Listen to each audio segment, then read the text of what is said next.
It's all about the maintenance, baby. Hello, IT? Have you tried turning it off and on again? To start, press any key.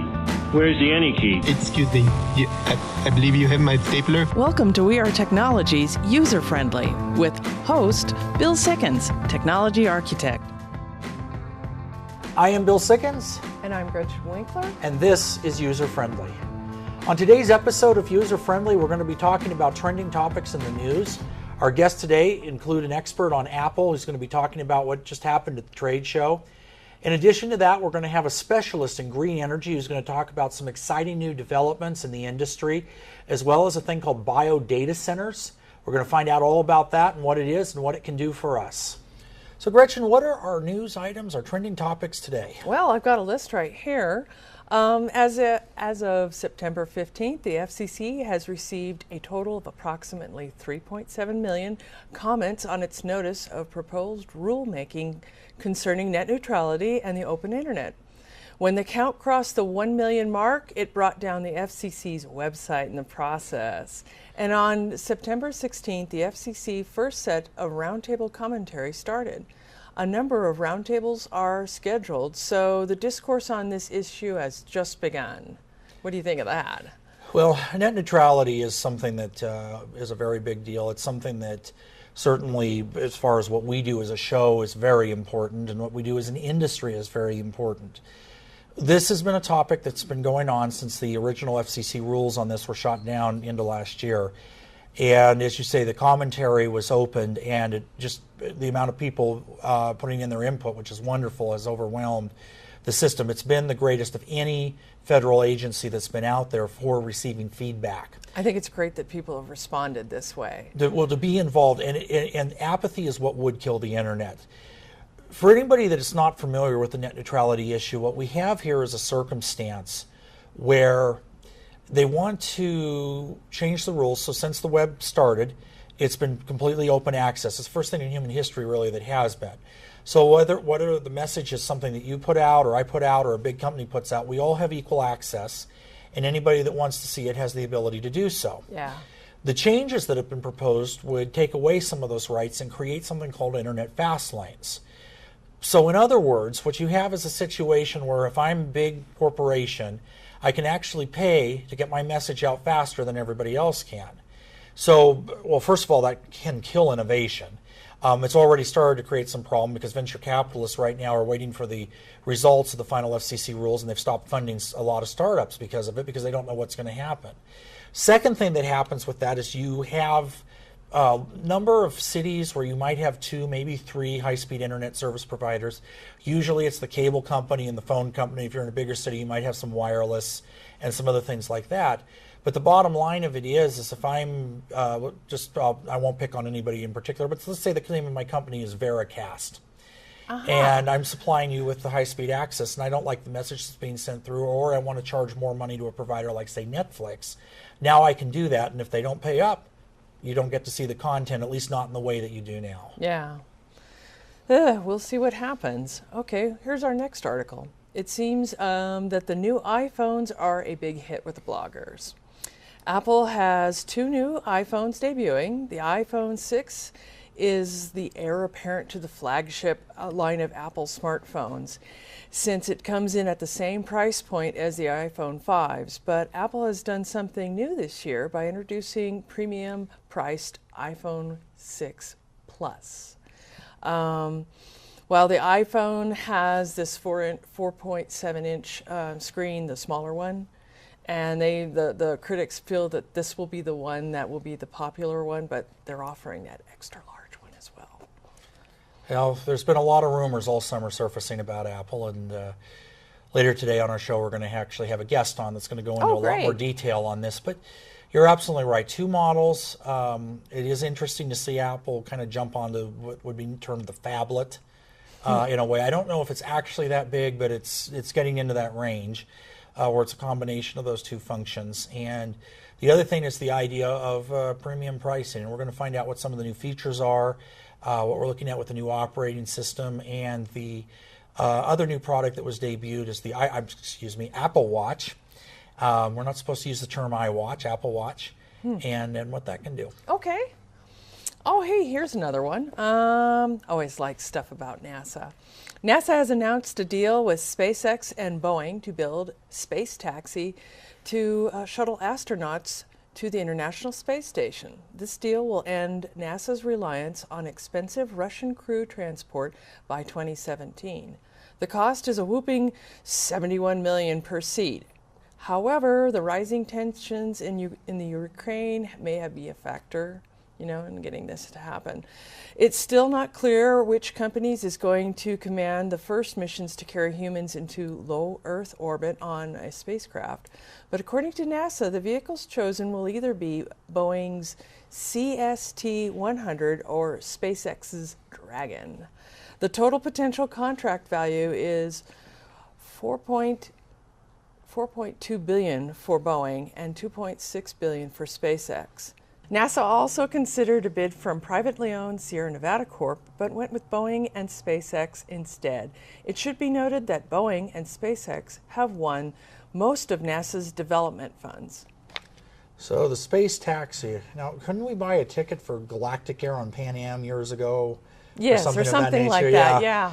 So this is very interesting. You actually see some of the stuff kind of coming full circle, and there actually being such a thing. And I know that we're all going to go on the first flight. I've just got an extra, 71 million? Or some that such was thing. funding.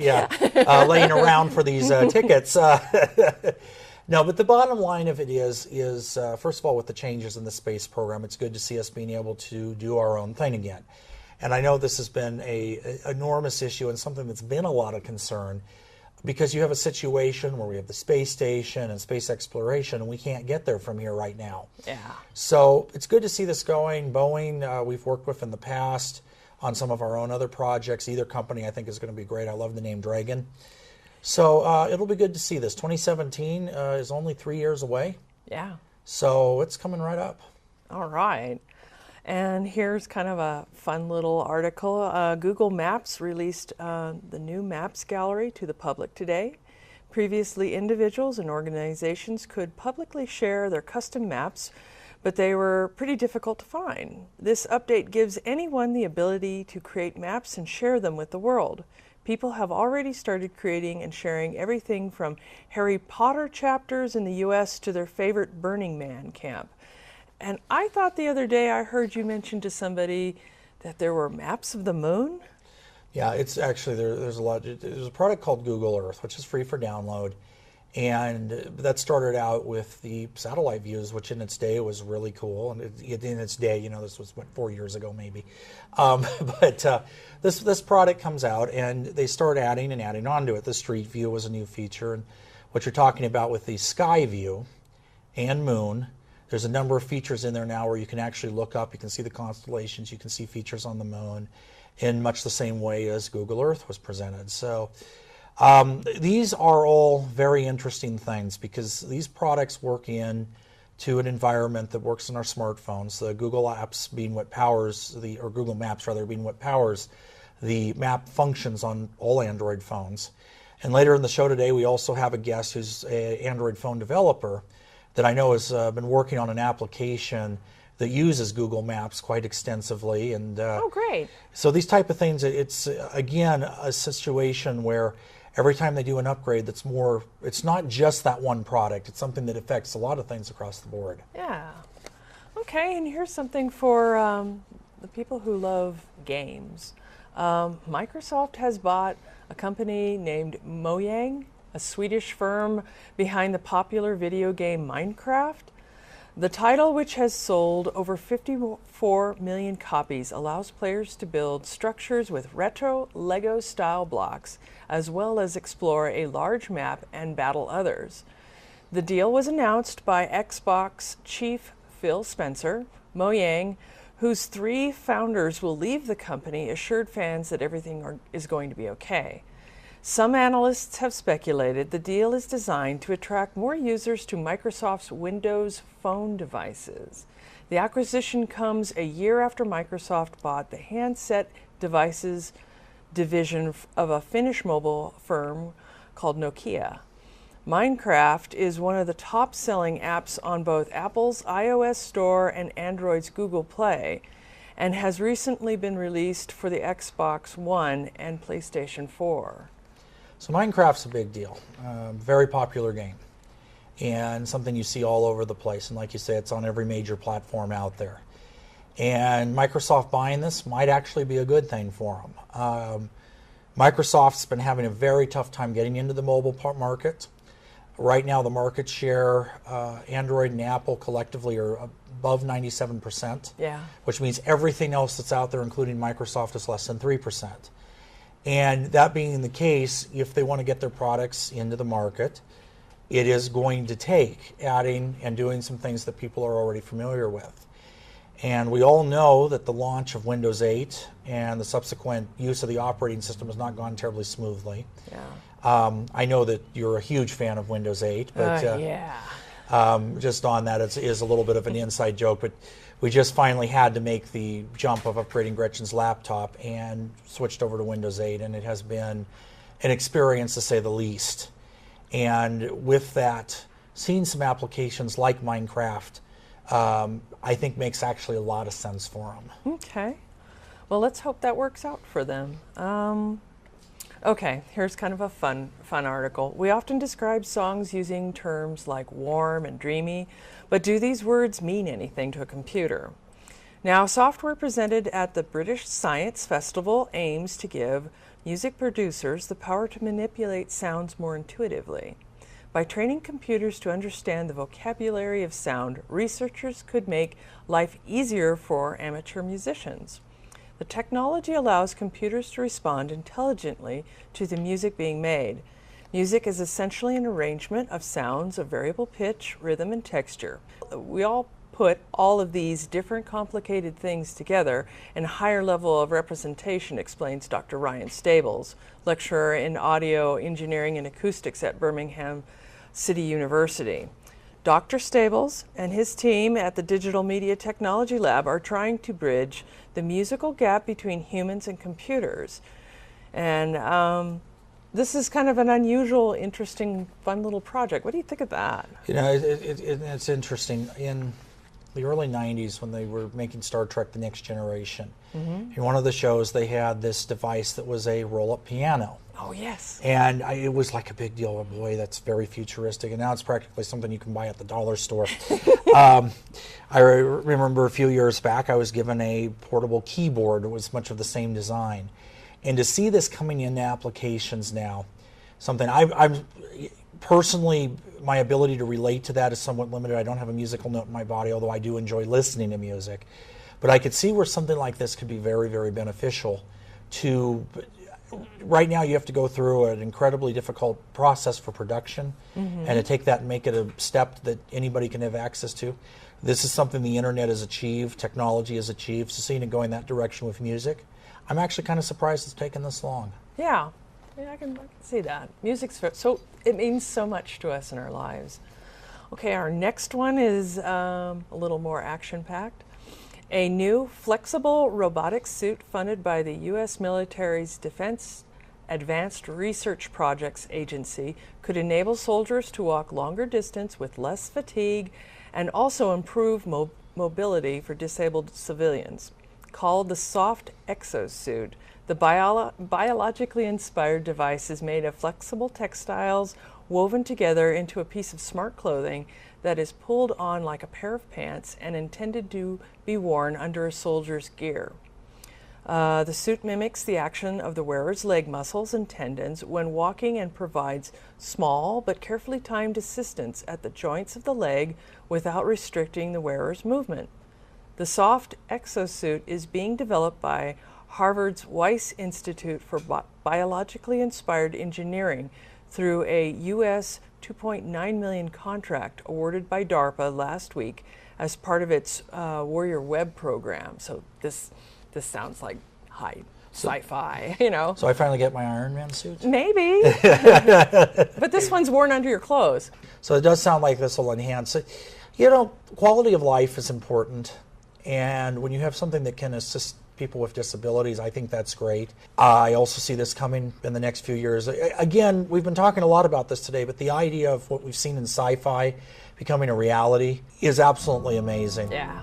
So after the break, we're actually going to have some great guests today. One of our guests, mentioned earlier, is an Android app developer who's going to be talking about wearables and what's happening with Apple and some of these different topics. Dick Tracy idea of being able to do it all from the watch. So please come back after the break, and we will see you here. This is User Friendly.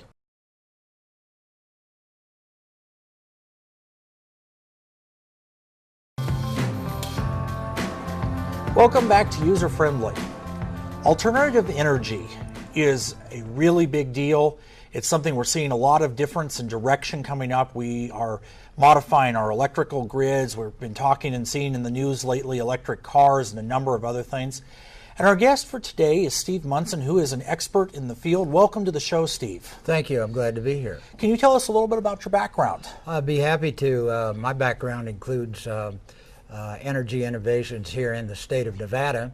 15, 20 years ago, I was a leader in the what wanted to be an incipient geothermal industry here in Nevada, and I worked closely with Chevron and Phillips. We co-founded a industry trade group, and we had about a year worth of discussions in front of the Public Utility Commission with the local utility, and brought forth a geothermal industry here in Nevada.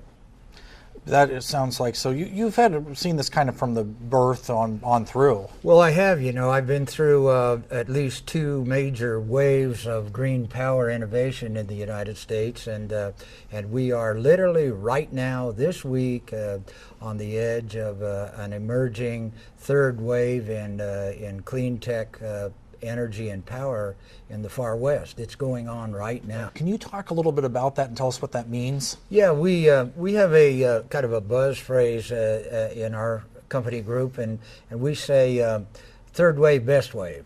And what we mean by that is there is a wave breaking now that is, I think, going to be bigger in its impact on the economy and the environment than the prior two waves of green power development in the United States, which in the second wave came from those green power laws that I helped lead in 5 states.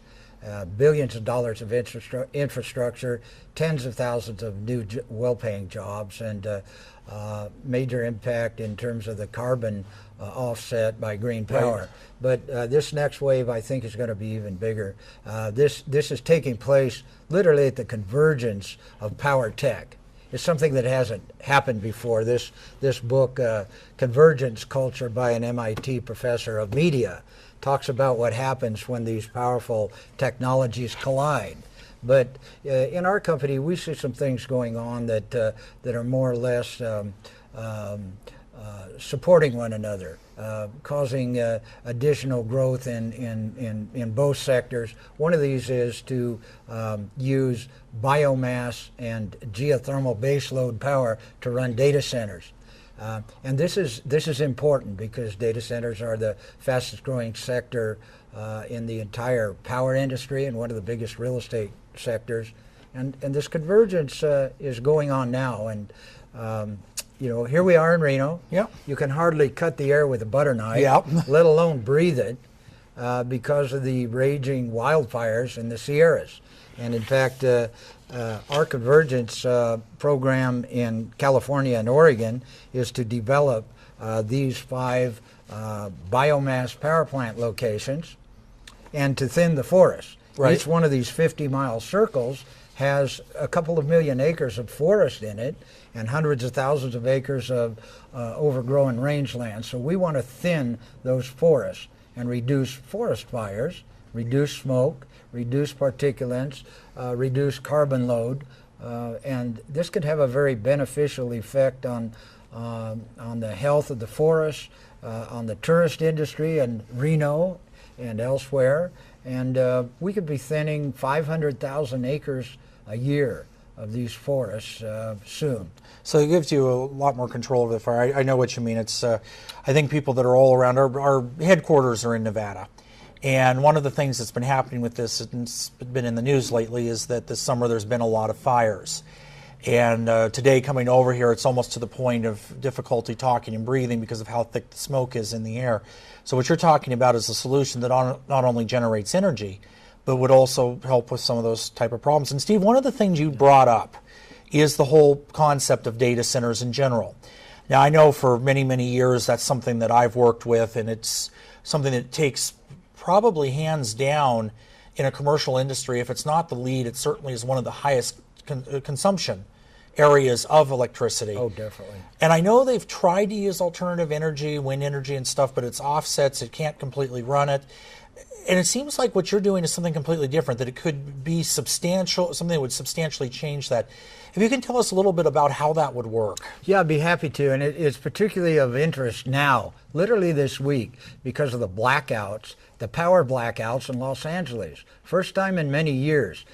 And this is California, the hub of technology worldwide, and the largest home of data centers. Where's the power going to come from for the rest of the data centers? Because as of yesterday, 68 sets of power substations or related equipment blew out. Wow. People were without power in sweltering heat. The temperatures are up 1.1 degree this 8 months over anything that ever happened before on average. It's been hot. Record heat is set, and the prognostication for the future is bad. So where's the new power going to come from to run the air conditioners, let alone the data centers? Yeah. Okay, I think it has to come from renewable energy, at least in part, and baseload renewables are a real solution. So this blackout that happened in Los Angeles on Tuesday is just a harbinger of what we're in for. And you know, there are things on the horizon that are going to facilitate a shift, a greening of the web. And one of those things is that EPA has put out the rules for carbon credit trading. Yeah. And so there will be carbon credits being traded around the United States. They're already being traded in California soon. And that can add 2.5, 3 cents a kilowatt hour to the value of renewable energy compared to fossil fuels. And this is a significant change that is going to facilitate many of these new facilities around the West. I think that this is something that's absolutely incredible, and it's nice to see us finally going in what could be the right direction. Now, I know on your map here, we talked about this a little bit before, but it looks like you actually have some areas that you're specifically targeting to put power production facilities. And I know as we're starting to take the nuclear plants and these things offline for a variety of different reasons, as you say, it has to be replaced. Can you talk about why you're going to these locations and what you expect it to do for the local job markets and economy, and then maybe more on a nationwide level? Sure, that's something that I'd like to address. 2 nuclear plants were closed in California last year, 2,100 megawatts gone. That's enough power for 2.1 million people. Wow. And that power is no longer available. Coal plants are going to be cut down or changed over to use other fuels. And meanwhile, where's the power going to come from? These projects that we have start with the number 1 and number 2 priority idle existing biomass power plants in the far west. Idle. They are idle power plants. They are sitting there. The investment, original investment cost was in the range of $50 million. Okay. And these power plants could be started up in 2 to 5 months from the project start. So in that sense, you're not even having to build something new in some cases. You don't have to rebuild. You have reduced capital costs, and you could create a vibrant local economy. Wow. That's absolutely wonderful. I don't think that people really know that there's existing facilities that have just been, it sounds like, turned off. They've been turned off for a variety of reasons. There wasn't access to the forest to do the thinning. There were activists and timber people on 2 sides of what was a common problem.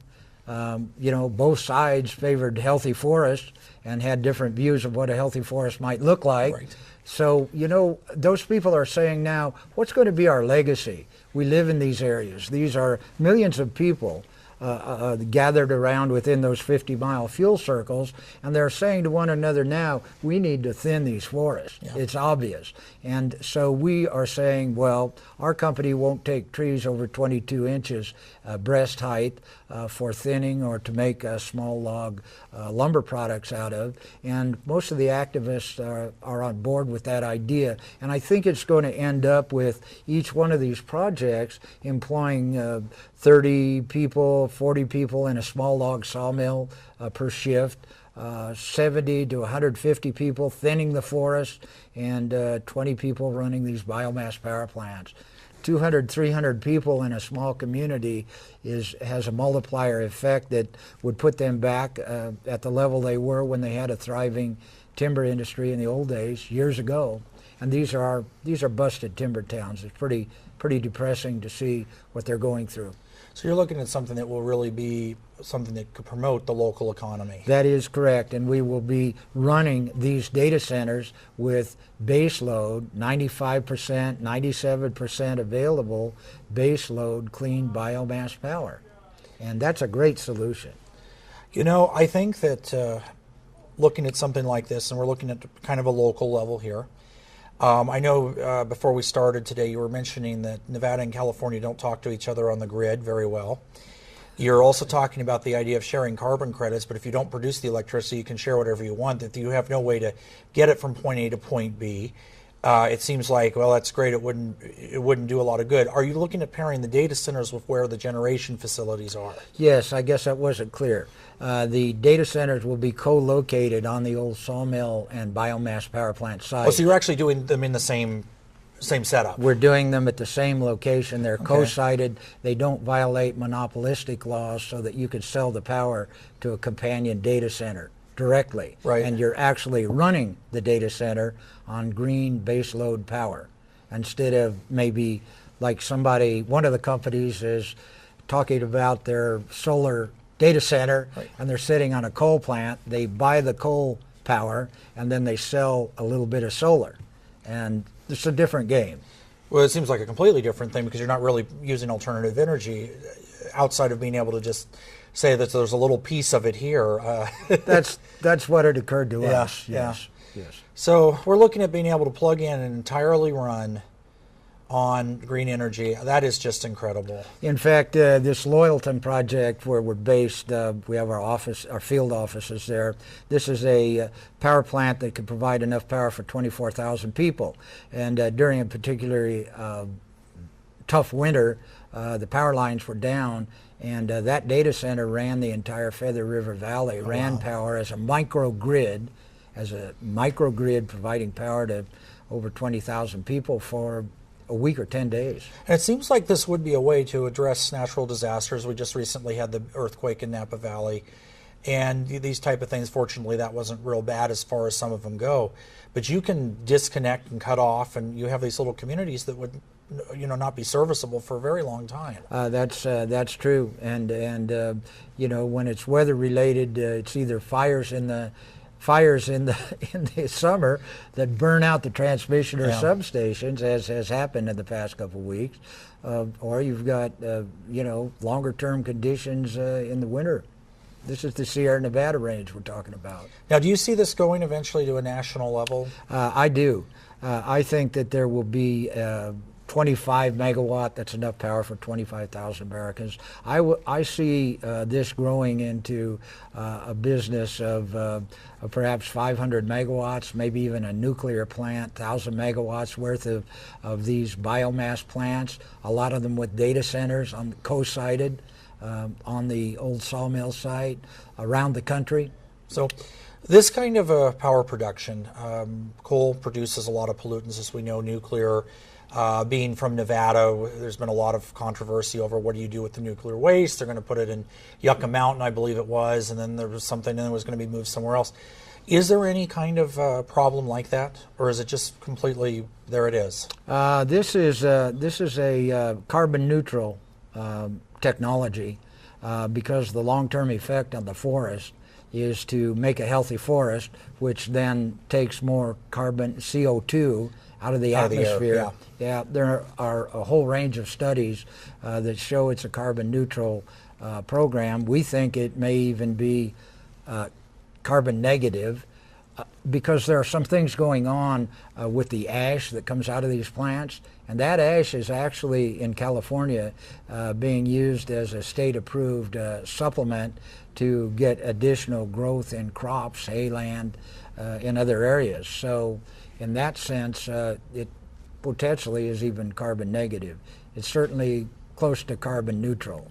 I don't see any negative effects. In fact, when you've got a healthy forest, you're actually countering the water runoff that takes place in Right. a degraded forest that's been hit by a catastrophic wildfire. Or landslides and losing the mud, soil and all slides, of that. Yeah. Yes, sir. All of that.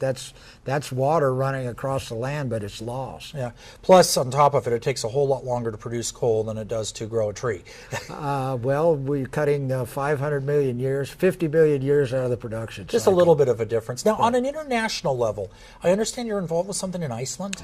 Yes, we've been working on a series of projects in Iceland to run data centers entirely on geothermal, and we've got a short clip here that shows what we were doing in Iceland. I think it's pretty interesting. Sounds like it. Well, Steve, thank you so much for joining me today. Steve Munson, expert on renewable energy.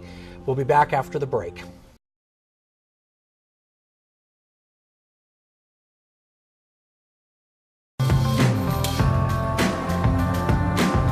Welcome back to User Friendly. Our guest today is Devin Rodriguez. And did I say your name correctly? Rodriguez, close enough. Okay. I had to try that a couple of times, so that was as close as I was going to get. It'll work. Today we're going to be talking about the Apple show and the launch, such that it was.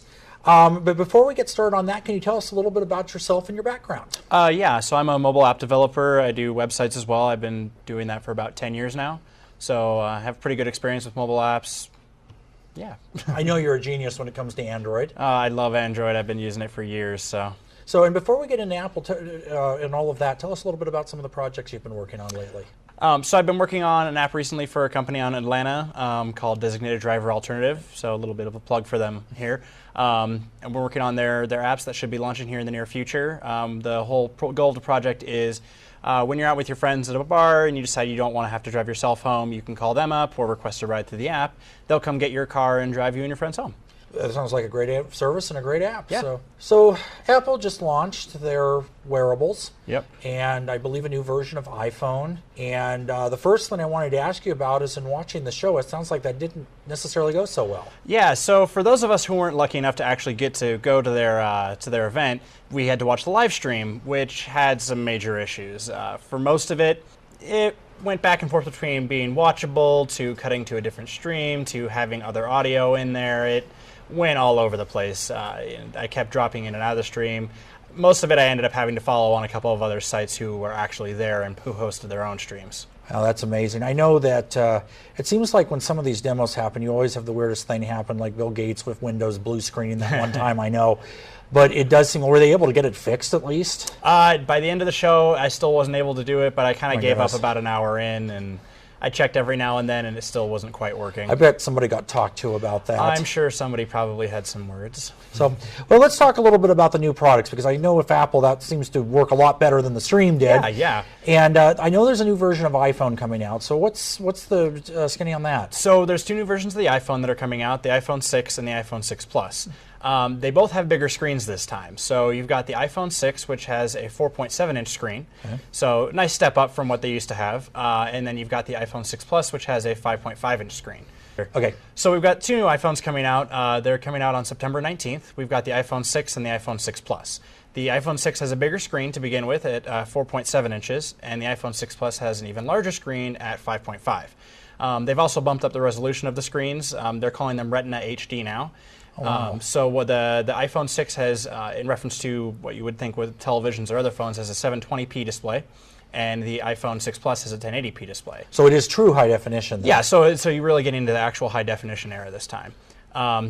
It's not really necessarily new when it really comes down to it. We've had phones that have had HD displays for a few years now, but it's great that iPhone's finally getting around to it. You know, the users are going to love it. Everyone's going to, developers, it's going to be great for them. Really crisp display. So let's talk about the rumors that have been surfacing over the summer for a little bit, see what actually panned out from that. They were talking about a new kind of glass.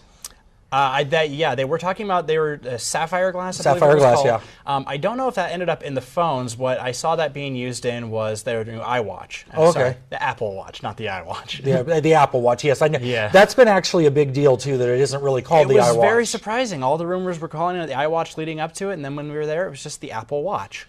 So that was a little bit different. I bet you Mr. Cook, for whatever reason, didn't want to use the letter I. That's a little bit different for their marketing. But Yeah, a little bit. All right, so bigger screen sizes. That was the main announcement. We aren't necessarily going to see the different kind of glass. What about the fingerprint readers? They were talking about that through the glass. The fingerprint readers are pretty much the same as they were in the iPhone 5S. I don't know if they've increased the resolution on those or not. Probably not. They work pretty well as they were. But they've added in the NFC to the phone as well, which is being used for their new Apple Pay. Right. Which is their version of Tap to Pay. So around the country, you've got a lot of vendors where when you go up, you can either swipe your card, or if your card has it, you can just tap simply on the little symbol that they have there. Now, we've seen this in phones for a few years now as well. And once again, I know Google's been doing this for a while. Yeah. Near field communication, I think they call it. Near field communication. So that's the little chip that's in there. And so Apple's putting that into the iPhone 6 and the 6 Plus. And they're introducing Apple Pay with that. So what you'll do is you'll input your credit cards into the phone. It'll store them locally and securely, and whenever you go to make a purchase with it, you'll authorize it with your thumbprint or whatever fingerprint you're using at the time. So that's what they've worked into it. It's not, once again, it's not anything necessarily new. Google's actually had their own Tap to Pay system for about 3 years now, as of this October, I believe. And it's going to be great for adoption is what it's really going to help. Is there's a lot of vendors out there who already have this, but most of them get very confused when I pull out my phone and go to Tap to Pay. They're not really sure what I'm doing. Right. Now that we're seeing this come out in the iPhone, you're going to see it a lot more. Vendors are going to get on board with it. Apple has agreements with a bunch of the different banks to, I understand what you're saying. To actually use it as a merchant account. Exactly. So the near field communications or Apple Pay, is that compatible with the same readers that would use, say, an RFID credit card? They're very similar technologies, so they're mostly compatible. I wouldn't say 100%, but most devices are going to be able to use the exact same tech. Well, listen, that sounds great. So we've got larger screens. We've got the Apple Watch, which is coming out, so we'll see what that's going to be all about. Yep. It's been interesting this year on the wearables. The Consumer Electronics Show called 2014 the year of the wearables, but it hasn't been anywhere near as hot as they thought it would be. And I know we're here. Google Glass is still not in mainstream production. That was going to be for the holidays last year. Now it might be for the holidays this year. We'll see what ends up happening. I know Samsung, you have an early version of a smartwatch. Yeah, I have. Mine's called a Pebble. It came out in early 2013, and it was a really early version of the smartwatches. It doesn't really do a lot. It gives me notifications from my phone when there's a phone call coming in. I can control music and some other things like that. They're getting a lot more advanced now. So earlier this summer, Google launched their couple of smartwatches. They have one from Samsung. They also have one from LG. And they just this last weekend launched the Moto 360, which was a really hotly anticipated one. Didn't have as great of a response right when it came out as it did. As it turns out, the battery life, not so great. Lasts about a day. Wow. Which on the whole is pretty good. For most people, they're going to be charging it every night, but watches like the Pebble here, this lasts for almost a week, almost 2 weeks if I'm not using it very much. But it's an entirely different kind of display, entirely different kind of connection and functionality. So Apple's coming out with theirs next year as well. Theirs is going to cost a little bit more. The Moto 360, which is probably the best Android one right now, it costs $250. When the Apple Watch comes out, that one's going to be $350. Okay, so you are looking at a little bit of a price difference, although Apple products generally are a little bit more. The build quality is generally higher. The software is generally a bit more refined. It was interesting to see some of the stuff they were showing off. Normally, Apple goes for a pretty minimal design, and the screen seemed a little bit busier than I would have expected from them. But they don't. I'm sure they're probably confident that you'll be able to work just fine. Okay, so that all sounds very interesting. The smartwatches, and I know the wearable technology in general, and one of the questions that we've had a lot as this has been coming out this year is how that actually functions. And you talked about being able to do notifications. Do all smartwatches have to link to a cell phone? At the moment they do. I know Google is working on a second version of their software that will be a little more standalone. I'm not really sure how useful that's going to be. Obviously, you won't be able to get notifications about a phone call coming in or text messages or email. But I think what they're looking to do is make some of their apps work entirely on their own without having to link to a phone to begin with. So we'll see where that goes. You think there's any chance of getting the technology down to a point where the phone's actually in the watch? Well, we've actually seen some of those already. Really? Yeah, they're really what I would truly call a smartwatch, where they have about a 2-inch screen that sits on top of your wrist, and it has full connectivity to a 3G network or an HSPA network. You pop your SIM in there and you go. They're a little clunky right now because obviously a 2-inch screen's pretty big when you consider that. Yeah, just a little big. This is kind of, when I first got my Pebble, it seemed a little big. It seems pretty comfortable now, but I don't think I'd want to go too much larger. From what I've seen and tried on of a couple of the other smartwatches, they're not that much larger. The one from LG is almost the exact same size as the one I'm wearing now. The Moto 360 is a little bit larger. We'll see where the Apple Watch comes out. It looks like it's a little bit thick to me, but from the reviews I've seen of it from people who were at the show, they were saying that it seemed pretty that it fit well onto your wrist. I know sometimes Apple products can actually make magic happen. Before the iPad, we had tablets for many years. Yeah. Nobody used them. And then as soon as there was a business model that came out that seemed to support it in a way that people could, I could see this working in with what I'm doing, they became very popular. And then, of course, we have the Android tablets and everything else that's out now. There's a third competitor there that's I don't even know what the name of the company is anymore. They make something called a Surface. Oh, yeah. Microsoft? Microsoft, yes. And but there is a lot of competition in the arena for tablet, and I'm wondering if the Apple Watch is going to do that for wearables. I really hope it does. The Pebble's been kind of standalone on its own for a while. Samsung tried their hand at it. They have the Samsung Gear and the Gear 2, and mostly those were kind of poorly panned. They only worked with Samsung Galaxy devices, which are very popular in the market, but it's still very restrictive. Okay, so you had to have a specific phone to go with the watch. Exactly. As long as you had, I believe it was an S3, 4, or now the new S5, all worked with it, but you had to have that specific phone. Wow. Okay, so if you were in a cell phone contract or something, you would actually have to wait to the point to upgrade to even be able to use the smartwatch. Exactly. In that set of circumstances. Or if you're like me, I don't use a Samsung phone. I use a Google Play Edition version of their Nexus devices, and so I can't even use it if I wanted to. I can't sideload any software. It's just out of my reach. Meanwhile, watches like the Pebble were designed to be cross-platform, so I could use it on either an iPhone or an Android phone. The Android Wears are just simply restricted to Android in general, so whether you have a Samsung phone or an HTC phone, something from Asus maybe, you can use it.